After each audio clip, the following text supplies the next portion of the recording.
What's going on, everybody? Welcome to the Black and Gold. This is HiBruiNation. As always, I'm Cam, and I am joined by my gracious co-host in Matt Vogel. We got a good show for you tonight. We're going to talk about would you rather? Would you rather have Patrice Bergeron or Anze Kopitar, two of the most prolific two-way forwards in the 2010s? But before we get started, we actually had a couple sources of NHL breaking news today, and we wanted to bring it to everyone's attention. So, winger Patrick Laine and a 2026 second-round pick has been traded to the Montreal Canadiens for Jordan Harris, with the Columbus Blue Jackets retaining no salary on Patrick Laine. So Montreal is eating that full $9 million contract. Secondly, Askarov of the Nashville Predators, a 22-year-old goaltender, has asked to be traded from the team and will not report to the AHL. Some potential landing spots for them, or him rather, is Chicago, Colorado, Detroit, Utah, or Philly.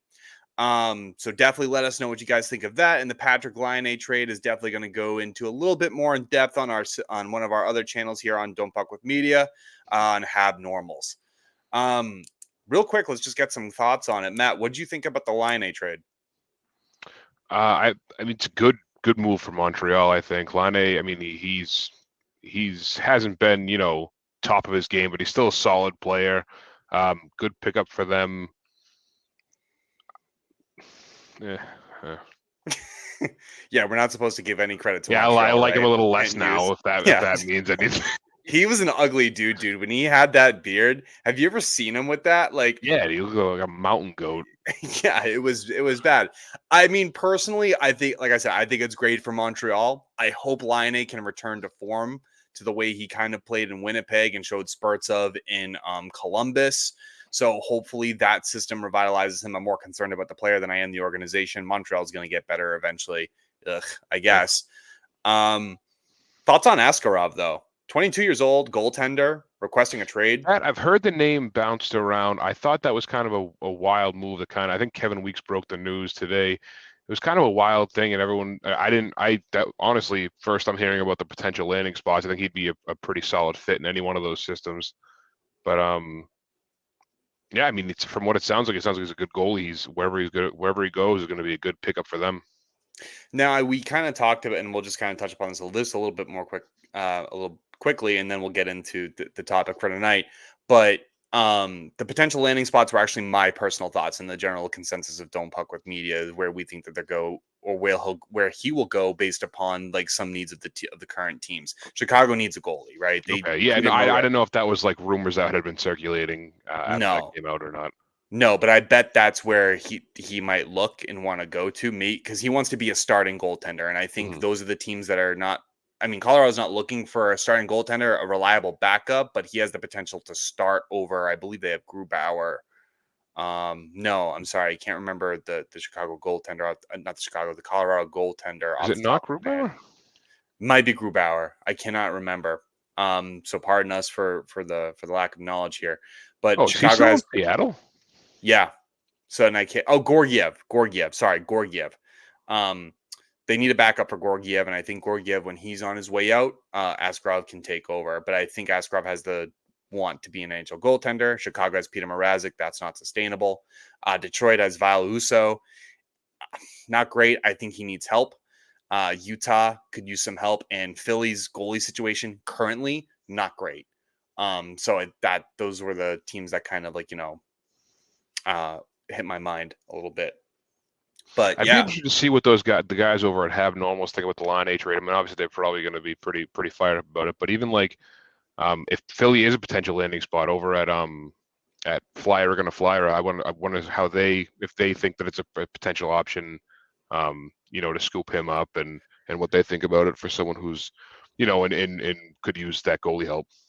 Yeah, so for our general NHL fans and just fans of the sport at all, just go make sure you guys tune into Flyer Gonna Flyer and Hab Normals to hear their thoughts. They'll go deeper into that since their teams Montreal is involved with the Laine trade. We know that if they have them.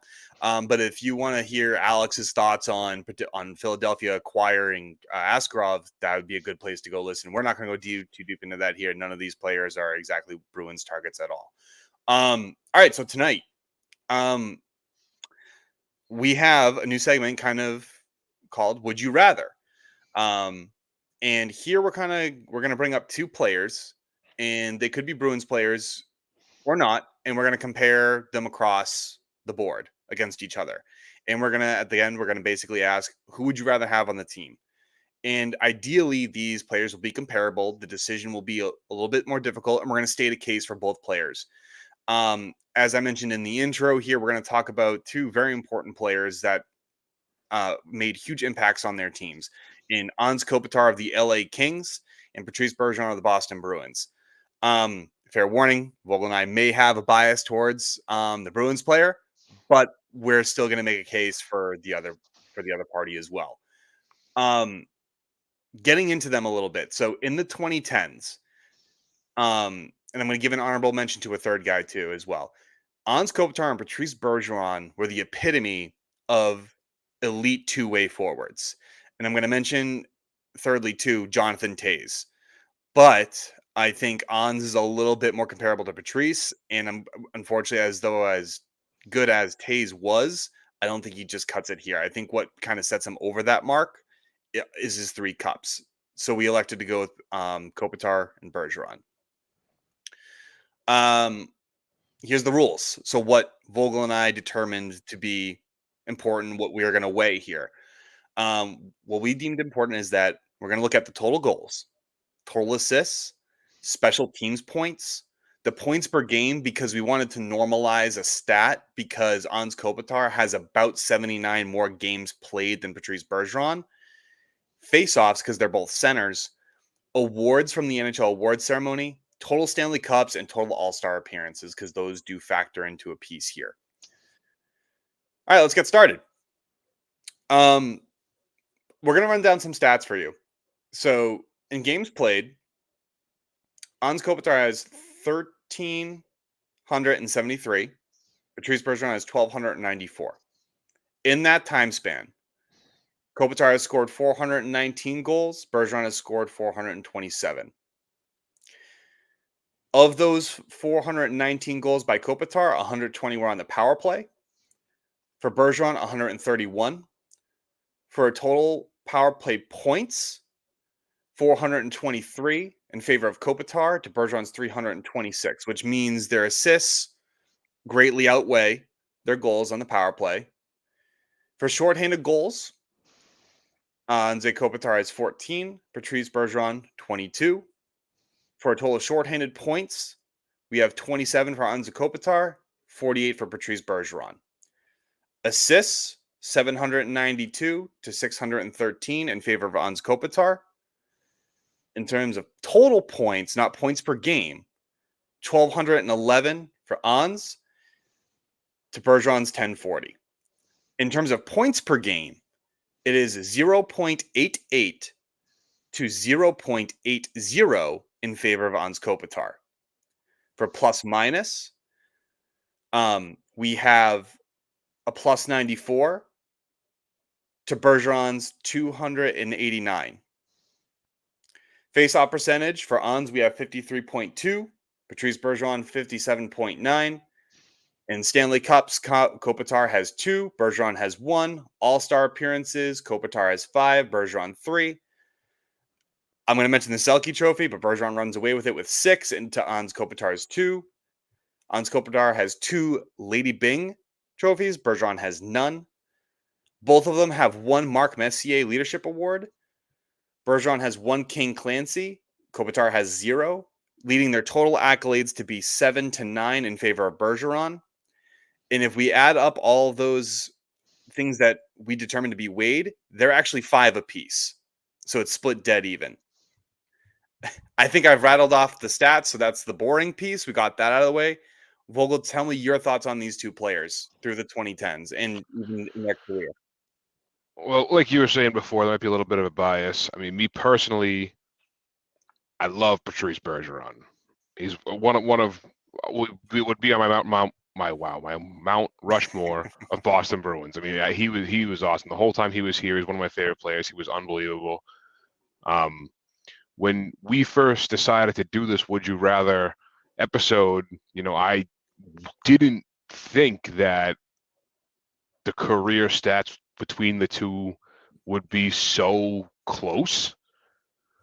And again, maybe I don't know. It's because I knew that the Kings had a stretch where they were really good. Kopitar's a really good player, but obviously more exposure to Bergeron. But yeah, I mean, it's shockingly close if you go by the numbers. Granted, Bergeron has since retired, so that's going off a 19-year career. Kopitar is still in his 18th year.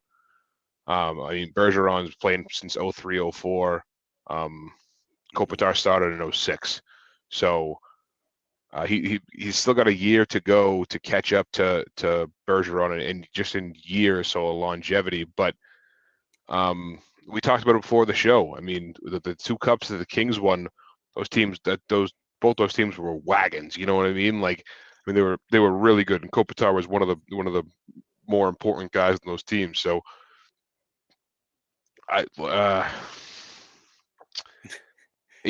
they're shockingly close. It's hard too to when you look at it. So I remember, and I think you asked me too when I first brought this up, and when you were wondering where I got this idea from, and it was actually in I think 2016 or 2017 where I saw a post somewhere that was actually comparing the two of these players, and it was kind of shocking to kind of see how close. Like you're right that they even were back then.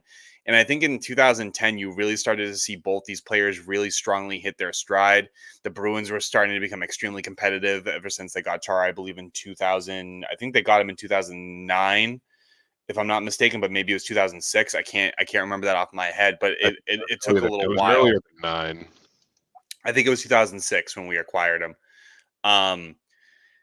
And just to see these two players kind of play through that decade was phenomenal. Even alongside, again, that honorable mention of Jonathan Toews. Unfortunately, I think his career was just cut too short due to some issues post COVID, so he didn't make the cut for this show. But yeah, Anze Kopitar is one of my favorite Kings next to Dustin Brown and Drew Doughty. Those other two guys I absolutely love. Dustin Brown, I think, was the first American-born captain to win a Stanley Cup, if I'm not mistaken. So that was a really interesting and cool concept back in 2012 that occurred. It really begs the question of like who I would rather have, just looking at it because they're so close. I wish they did better at kind of doing the head-to-head matchups, like when the Kings and the Bruins faced against each other. What were the actual stats? Like, was Bergeron actually facing off against Kopitar? Like, if we could actually narrow down and get into there, that would have been maybe a better argument. Yeah, it's difficult, and I think that at least for me, I think the Selke Awards speak volumes to this. I think that Kopitar is a fantastic player, but Bergeron was such a good two-way player, and obviously he won 6 Selke trophies. I honestly at one point wanted to rename it the Patrice Bergeron Trophy because he like you said, he was just running away with them. He was such a solid two-way player. I think that Kopitar, as good as I think he's much more of an offensive forward. So I think that really stands out in the conversation of who would you rather, like who would you rather have in the team? do you think it's also dependent on the type of team that we're trying to build? Like, you know what I mean? If you're a team that, or if you're a coach or an owner that really wants more of an offensive mindset, a two-way mindset versus a defensive mindset, do you feel like that would have impacted like maybe their draft, like, where they would have gone, you know? Well, I think it depends on the kind of, like you said, the kind of team you're trying to build and the kind of play you're looking for. If you're looking for a Connor McDavid type forward, you're looking for, I'm not comparing the two, but like on the Bruins, like a David Pastrnak goal scorer kind of forward. You're not going to be looking for that solid two-way center. You're going to be looking for someone who's quick and who could score goals and just is not that defensive minded. Yeah, definitely.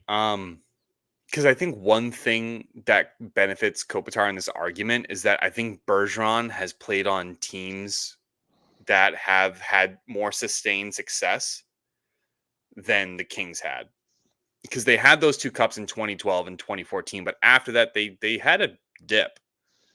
And I maybe you could attribute that to the contracts that they shelled out to Kopitar and Drew Doughty, which I believe both of them made $11 million or close to around that. It was difficult for them to retain, that level of success with that money, Well, especially in if you that go time period. if you're going by that time period and you want to talk about, I mean, obviously the Kings won too, but you want to talk about Stanley Cup finals. I mean, the Bruins won in 11, and then they ended up losing, but they made it in 2013, lost to the Blackhawks, which is one of the worst losses of my life. But in between, in between then, for 4 years straight, Bruins beat Vancouver, L.A. beat New Jersey, Bruins lost to Chicago, L.A. beat the Rangers. And then to your point earlier, Chicago was in it right the next morning, and the next year. So they Yeah. also did 2 Cup finals in 2 years. I mean, so for that 5-year period, I mean, all those teams were at least good enough to make the finals. It's true that it was a dominant time too, and that's maybe I should bring Jonathan Toews into the argument, right? Because he was a huge centerpiece to that team's success as well. I just don't have Absolutely. his numbers, but he would be a good argument too. You bring up a good point in considering that. But I'll still focus on the two that we have at hand. Yeah, 2013 was a bad loss, but that Chicago team was nothing was stopping that. That was just a force of a team that had it. And, Kopitar has only been to 2 Stanley Cup finals, won both of them. Bergeron's been to 3, won 1 of 3. Yeah. It's a solid, it's not as good as 100% of your time being Yeah.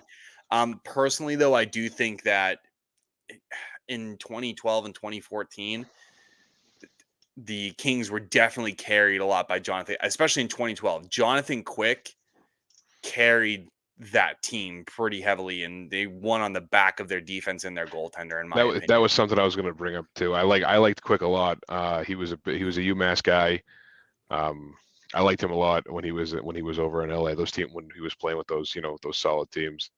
But again, that's another huge reason why those teams are so good. But at the same time, you're playing you're playing in front of Tuukka Rask for, I mean, not in 11, but for the rest of Bergeron's career, essentially, you're in behind the the winningest goalie in Bruins history. Yep. So again, they're playing in front of Stellar goaltenders. exactly. Especially now, if you just to kind of sidetrack here, if you look at Jonathan Quick this year with the Rangers, he had a revival. Like, look at his youth. Like, he just started making unbelievable saves. I'll never forget this when Jerome McGinley shot a puck at Jonathan Quick at a wide empty net. The puck magically curved behind Quick and went out the net, never went in. And I thought, this guy's magic. You know what I He's mean? got So his own maybe orbit. he's got his own orbit. Yeah, exactly. The puck just revolves around this dude, and it's never going to go in. I used to think Jonathan Quick was one of the best goaltenders, easily Yeah, top 5 he in the was real good. 2010s. He was real good. And I think that it helps Anze in many ways too. I think when you have that, you can play a little bit looser. I think when you have a goaltender like that, similar to Bergeron, and I think these players definitely put faith in their goaltender, and that's also reflective in the plus minus. Like, you know what I mean? It's not just being on the ice for goals for, but it's also protecting your goaltender in many ways. I think Boston had the better teams all around as opposed to LA, so I think that attributes to the plus minus. And it is, if you look at it, I mean, Bergeron multiplies his plus minus by 3. But I have to look at the goalies he had, the defense he had, and the wingers that he had. And I think Ons had to work a little bit harder Mm-hmm. to get to where he was, because I don't think he still had all of that talent necessarily around him. So I think a lot of his production was purely from himself. Yeah, the idea behind this episode and this debate definitely made me, think of Kopitar in a different, not in a different light, but definitely, kind of appreciated his career a little more. We don't see a ton of them, on the West Coast, and I would love to hear. I know we put a poll out on Twitter follow us at HiBruiNation on Twitter. But and I know that Bergeron won that poll of who was had the better career, but obviously we're going to be more Boston based, more Boston fans are going to see it. I would love to hear what Kings fans think of this because uh, I think that across the league, Bergeron is a pretty well respected player, but I would like to hear if Kings fans think the same as we do. I think Kings fans would, similar to Bruins fans, they'll have a bias towards Ons, but I think there's a recognition and mutual respect between both of these players. Like I said, Ons is one of my favorite Kings of all time here. Like, uh, him and like, I'll say it again, Dustin Brown and Drew Doughty. Mm. Um, I mean, they're both I think the perfect comp for each other. You know what I mean? I think yeah. that's the best comparison, and obviously looking at the numbers, that has some merit to it. I mean, yeah, no, definitely. I mean, I'll cut to the chase and I'll just say I would still take Bergeron. Oh, in the end, I would die for Patrice Yes. Bergeron. So And it's not a question for yeah, me. But. and it's not because of his points production. Actually, it's really not. It's his two-way game. The way I would build a team is the exact way I would be looking for players like Bergeron. I Yes. believe that you start your offense from the defensive zone. Everything is from the net out, not from the forward core back. Like, that's how I think a hockey team should be built. I think it's how traditional hockey teams have been built, and it's the face-offs for me as well. If I need a penalty killer, Bergeron was one of the best penalty killers in the NHL for a very long time. He was He also one of had the best on the power play too. I mean, yes, he could do both. he was an excellent bumper position. He was one of the best centers, I think, in the 2010s. I'm putting him up very up there in top 10. I'm hard to say top 5 because of what we had, in Sidney Crosby, Jonathan Taylor. Actually, yeah, I would put him in. I think I would put him in top 5 centers in hindsight, right? I mean, just to rattle off four, just the 2010s, rattle off four. Like you just said, Bergeron, Crosby, Taves, Kopitar. I mean, who there's Stammer.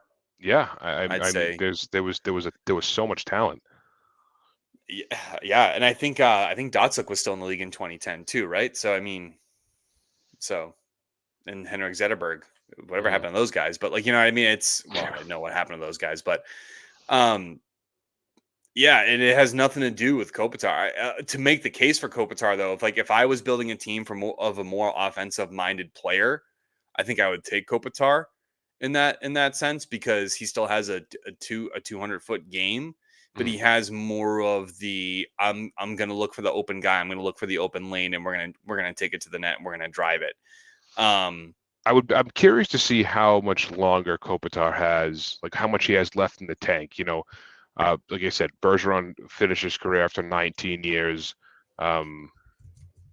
Kopitar's played 18 so far. And he's for someone who's been a key player for that organization for so long. I'm curious to see how much longer he has left. Well, so Pull up his contract. he's 36. Mm. So he is under contract this year for 7 million and the 25-26 season for 7 million. So he's got 2. So you got to figure he'll be 38, 39 by the time he retires. I think that'll be it for him. I don't see him playing past 40. I really don't. Um I don't think he has as many miles on him as Bergeron did because I don't think he made it. Because if you attribute the playoffs and Yeah. things and all those things, I think the Bruins only didn't make the playoffs from 2010 to I think 2024 only once or twice. And even So injury wise too, I don't know, and I could be way off, but I think Bergeron has had pretty impactful injuries over his career. I don't know about Kopitar's injury history. that's one thing I'm not positive on either. And I'm not going to take that away from either of them. I mean, obviously, missing time is missing time. Um, but judging by how close, their games played were, I would say if they did have injuries, their injury time is pretty consistent because it's about a 79 game difference, and that is a Yeah. season. So I'd say they probably missed the same amount of time. Ironic. Yeah, that's just another thing to kind of Yeah, add to that. seriously. So but you're right. It depends on the severity of the injury. Was it a concussion? Was it a punctured lung? Was it a bruised elbow, leg contusion? Like, it could I be love just anything. punctured lung as like a casual. Punctured lung, Oh, just a scrape on the knee, a punctured scrape on the lung. knee, your head's bleeding. Like Yeah, it's fine. getting Like boarded and pretty much snapping your neck. yeah, yeah, yeah. Just Do you falling off remember a that? cliff. Do you remember that hit when Bergeron got hit from behind? Yeah, that's horrible. I forget who hit him. That was Yeah, that was so probably Matt bad. Cook, but yeah.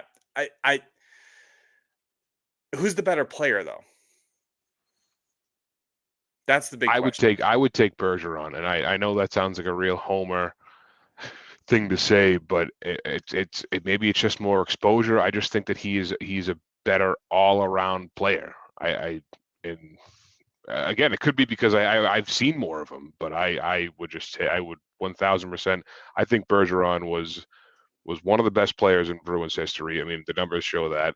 I think that he should have his number in the rafters, and I think He that's will. coming relatively soon. Yeah, for sure. But honestly, like I said, I definitely, not that I didn't respect before, but like almost a newfound respect. Like I didn't think that Kopitar, had almost exactly the same career according to the numbers. It's close. You might hate me for this, and Bruins fans might hate me for this, but I think Kopitar might have been the better player. Really? I and I only say this because of looking at the long-term success Bergeron had with better teams. I think Bergeron had sustained talent around him, which definitely helped for Hmm. sure. But looking at the numbers that Kopitar was able to put up, maybe with less around him, Hmm. think that kind of makes an argument for Kopitar. And it's not, and I love Bergeron, dude. I would do anything to shake that man's hand, give a hug, get a hug, but I don't care. If I could go swim at that guy's pool, that'd be awesome. Or have a beer with him, that'd be awesome. I love Bergeron from the bottom of my heart. He's my captain. He was one of the most respected players in the NHL. And to be honest with you, he was the whole reason I got back into hockey. He means a lot to me, but I have to give credit where credit's due. I think Kopitar slightly, very slightly edges him out in terms of the better player. I mean, I guess if you're gonna make that decision, I mean, it's a pretty valid reason. I disagree, but Of course, I would hope you because if both of us said yeah, Anze Kopitar, I think we should we should change yeah. our podcast I'm name. curious. I'm curious to see what other people think. Definitely let us know in the comments. Again, we're on Twitter. Both of our Twitter handles are here. You can also follow us at HiBruiNation Pod. Um, let us know what Gaslight you me if you want me. let us Gaslight me if you have to for that. let us know what you think, because I'm genuinely curious to see what people make of comparing the two. Yeah, some people. I think some people, when we posted that poll too, I think just voted just thinking, where their loyalties might lie. Yeah. And so now I'm like, if you guys knew the numbers, or if you've never heard the numbers before, what do you guys actually think? It's Mhm. really close. It's really interesting. Because I think there's a difference, right? Who would you rather have versus who you think is the better player? Because sometimes I'm not always taking the better player. I'm taking who's the better fit for my team. Mhm. Like, you know what I mean? And I think that's a mentality a lot of GMs have even in the draft. Like, they're not going to just take the best. I mean, if McDavid's up there, of course you're going to take McDavid, but that's generational talent. I'm talking like players like Anze Kopitar, Bergeron, and like, maybe Stamkos, Philip Forsberg, those kind of guys. Like, you know what I mean? Where they're very talented. They're clearly going to be NHLers, but which one do you pick? And it's going to be the guy that you believe is the best fit for the team, right? Not necessarily the most talented, because then you got to worry about developing that as well. Mhm. I just to sum it up for me, I'm taking Bergeron on my team. I think Kopitar slightly. I mean, just like I'm going to say it by a tit hair, just by a tit hair. Like I said, I don't Off. necessarily agree, but I respect the thought, the reasoning behind it. And I guess the last question before we go on to, we actually got some fan mail, so we're gonna address that too. We do. Um, and for once, it wasn't actually telling me to fuck off. Who do you think had the better career? Again, I think that I mean, obviously, getting 2 cups as opposed to 1 matters to a lot of guys that play in the Right. league. You know, I mean, they probably measure success by cups, but I think it's a I little don't know. deeper I than mean, that. we'll see too. Who knows how much longer Kopitar has?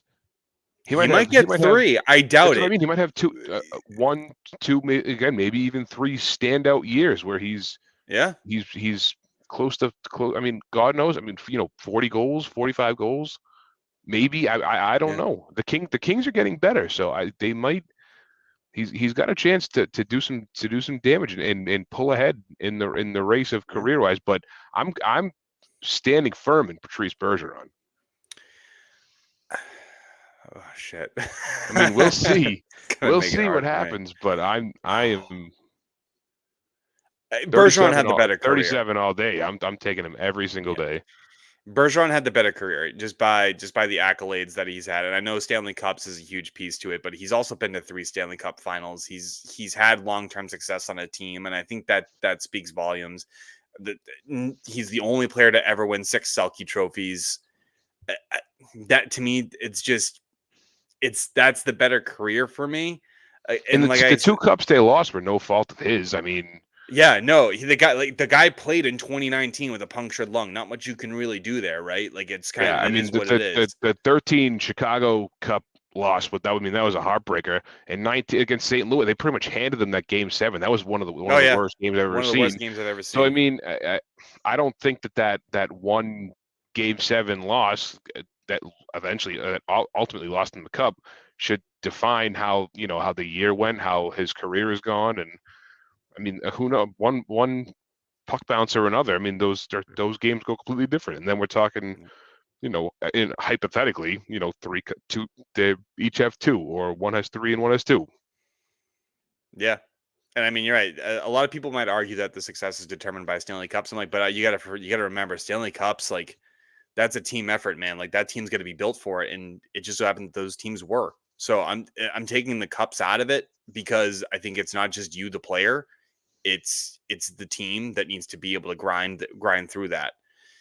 So, but looking at the personal accolades and everything else, I think Bergeron had the better career. And you even said it before. I mean, he was your first line center for God knows how long. He could he you could he was great in every facet. Shorthanded, power play. I mean, he was just all around fan fucking tastic. Yep. But like I said, back to the real quick on the better player. I think Kopitar had a potentially higher ceiling if he would have had sustained success with, or if I don't want to say if he didn't have sustained success, he did, but if he had more talent around him is what I meant. If they were able to actually Yeah. keep that up, I would have wondered what the numbers actually would have looked like. That's why I'm thinking he would have been the better player.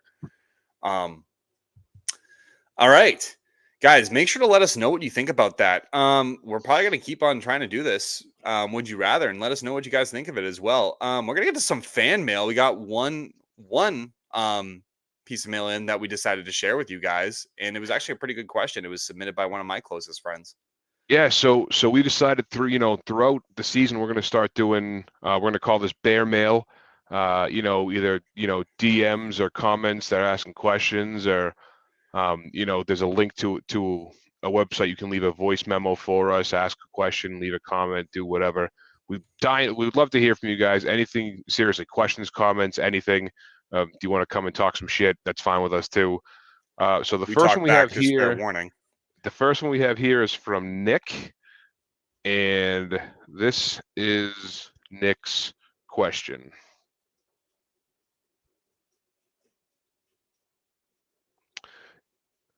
And I botched that. Having some technical difficulties, Hold and on. it's gone. So, rank the 6 Bruins Stanley Cup winning teams in order from best to worst. All right, so to kind of First of all, thank you, question, Nick, for sending that in to us. Definitely looking forward to having some more. So, Cam, what are your thoughts on just to ranking the 6 cups? Yeah, so just to reiterate the question. So the question was if we could rank the 6 Stanley Cup winning teams from best to worst. It's a good one. for sure. I mean, the first one for me is going to be the 1970 team where Bobby Orr flew the win against the St. Louis Blues. Definitely the most iconic. Yeah, I think that also broke a drought. I believe it was a 29-year drought. The last one before that was 1941. Yeah, this made surprise. I actually have 1941 as my last one, as 6.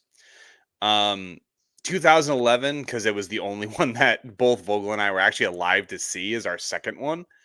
Or my second one. I don't know what the hell your list is. No, you could probably speak for both of us. It's pretty spot on. And I think that was the end of the 39-year drought. So I think that was huge. I think the energy in Boston kind of came back a lot, especially in that time where Boston was starting to regain its, title as title town. We had a lot of success in the sports nation in terms of the Celtics, the Red Sox, and the Patriots. So I think just bringing a Stanley Cup back into that fold it made Boston, a place to be. It was wonderful to be a Boston sports fan around that time. I guess you could argue the 70s too, right? Because of the Celtics.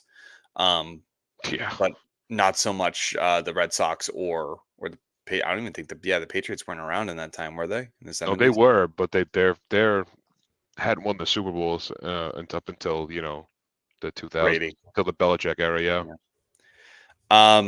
Third on the list is the 1929 team, which was the first cup that we ever won. It's kind of hard not to put that, at the midway point. I just think it, during one of the expansions, because the first NHL expansion was in the 60s. So I think when you kind of take that into account, the only original 6 teams, the playoff format was not the same, the talent was not the same, and the game had just started. But, to have your first cup, I think it should be in the top 3, in my opinion. That was good. I remember where I was during that cup. That was a good one. Yeah, you do? That was a good one to watch, yeah. Did you go to the game? Did you go watch it live? Watch the ice scrapers on the 1929 team? Yeah, no, it was a good one. It was a good one for sure. Yeah. Just right after the market crash, right? Remember that? Yeah, we had all, family? we had all just, kind of gotten our sea legs back after, prohibition. Yeah, it's horrible. So yeah, that was a good one. live. That was a good one for me and the boys. Good, yeah. Time capsule, love that. 1972 for the 4th. I just think the 70s were the start of the big bad Bruins. As they transitioned into the 80s. The 72 was the last one until 2011. There really, I don't think, was much of a change between the 1970 team and the 1972 team, but I'm going based off of energy, not necessarily the team talent. And then there was the 1939 team, which I have at 5th, and the 1941 team, which I have at 6th. Unfortunately, I missed both those games, but our local correspondent. Those were also good games. They were also good games? Okay. Those were good ones, yeah. Yep. Okay, those are good? All right. Yep. I'm just glad. Fuck. Yep. Yeah. Do you have any so thanks, Nick, again for actually sending that in to us. It was actually an interesting thing to think about as we sat through it. Do you have any closing remarks, Vogel, before we close this bitch? I would like to congratulate us. This is episode 10. We made it to the double digits. Wow. So, let's clap it up. Ow! Let's get out of here. Good for us. We have at episode 100. I'm throwing a fucking party. We're getting a parade. We're gonna do all that. We're gonna go crazy. Today, we also have been keeping a track of how many days till we have until the opening night in Florida for the Bruins. We are now at 50 days. It's gonna be rough. It's gonna be a hard 50 days. They gotta come out strong. This is going to be our last episode before September rolls around. So we have rookie camp coming up. We have that. I don't know the name of it. Is it the Prospect Tournament, Prospect Challenge, Showdown, or Challenge? I think it's the that's going to be coming up. That'll be interesting to see some of the younger guys play. And then we have training camp in a couple of weeks. So we're getting closer. We're getting there. It's been a slow crawl over the summer, but we're getting there. Stay tuned, guys, too. So, we're going to have some fun stuff for you, hopefully, this upcoming weekend. So, there's going to actually be Bruins Fan Fest in Lowell, Massachusetts this Saturday, which your boys are going to go to, and we're going to surprise you with some fun stuff. Hopefully, we get to meet a couple Bruins or just have a grand old time. yeah, so stay tuned, guys. Thanks always for tuning in, and we'll see you next time. Go Bruins.